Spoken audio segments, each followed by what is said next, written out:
Top 10 Cultured Anime in 2022. Out of many anime released last year, what is your favorite top 10? I'm sure we all have favorite anime. Why I picking 2022? Because we still have 2 months left for this year, so it's only fair to talk about last year anime that already completed. Here I pick my top 10 anime in the 2022. Let's get started. Number 10. Guardan to Camon. In my top 10 favorite anime list, Guardan to Camon takes the 10th spot. It's a vanilla series produced by Pink Pineapple Studio.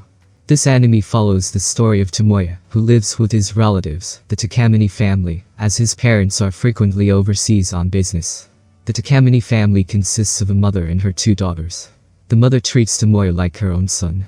However, when the mother has to leave on a business trip, she entrusts Tomoya with her 2 daughters. Now that the mother goes on business trip, what happened between them next is shocking. I've read the manga version of this series, and I have to admit, it's quite good, which is why I included this series in my list. I hope the studio considers making a second episode for this anime. Number 9. Shishunki Benkyo. Taking the 9th spot is another vanilla series, Shishunki Benkyo, produced by the Mary Jane Studio. The 2nd and 3rd episodes were released in May and October. This anime tells the story of the main character and the female lead, who are extremely curious about culture topics, and once they start exploring, there's no turning back. It's a good, laid-back vanilla series, but as someone who enjoys NTR, I wished it had a bit drama. Number 8. Sugai. Coming in at number 8 is a revenge-themed series, Sugai. I always enjoy watching a revenge anime. I've read a lot of manga with the revenge genre, so when the first episode was released in June, I was excited to watch it.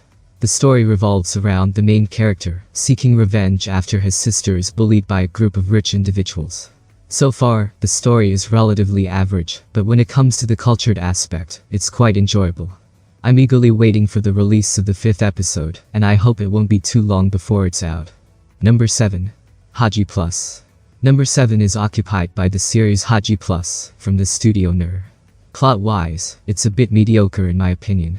Essentially, the main character forces himself on the female lead, a plot that's been somewhat overused in anime industry. However, I included this series in my top 10 list, because of its top-tier animation and art style. From the 2nd episode, it looks like there should be more episode of this series, but I've heard rumors that the studio won't continue this anime. It's a shame, considering the quality of the animation. Number 6. ERG Saete. At number 6, we have a vanilla harem anime, ERG Saete, produced by Pink Pineapple.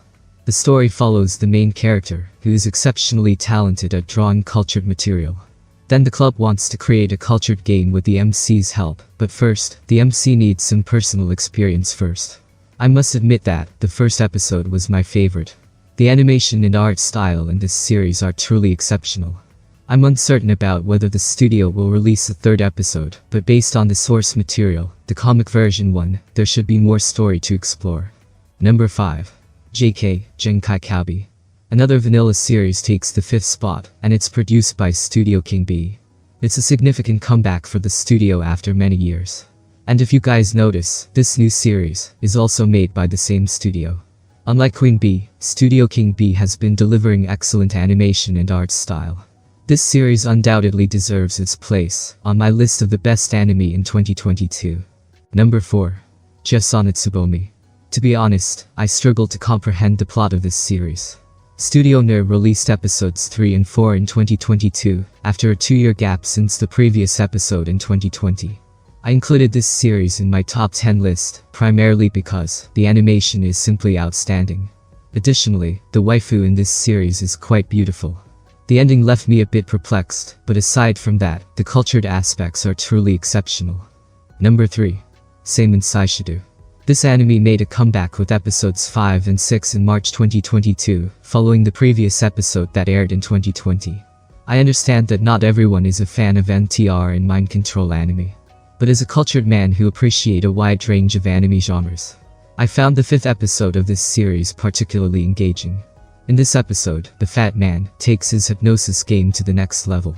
Also, I don't need to mention about the animation and art style, as this studio consistently excels in delivering top-tier series. Number 2. Kaidu Suzu. Kaidu Suzu by Pink Pineapple Studio takes the 2nd place. This series is arguably one of the best series from this studio. I believe many viewers have already enjoyed this masterpiece. For those who are unfamiliar, this series is an adaptation of a comic version by the artist, Kyakucho. The story revolves around Hayato, the MC, and his twin childhood friends, Kaide and Suzu. So far, it's a sweet vanilla story, but my only complaint is that we don't get to see much action from the other character, Suzu. I hope that in the upcoming episodes, if there are any, we get to explore her character more. Number 1. Isekai Yerse. My number 1 favorite series of 2022 is none other than Isekai Yerse. When I first watched this series in May, I was pleasantly surprised by the animation and art style, which felt like a movie budget. Well, the plot might not interest everyone, but as an NTR enjoyer, I found this series quite engaging. I hope this studio continues to release more cultured anime with a similar animation style. That concludes my list of favorite anime from 2022. What's your thoughts on this list? Is there anything you'd like to add or change? Feel free to share your thoughts in the comment below. Thanks for watching everyone, and see you again soon.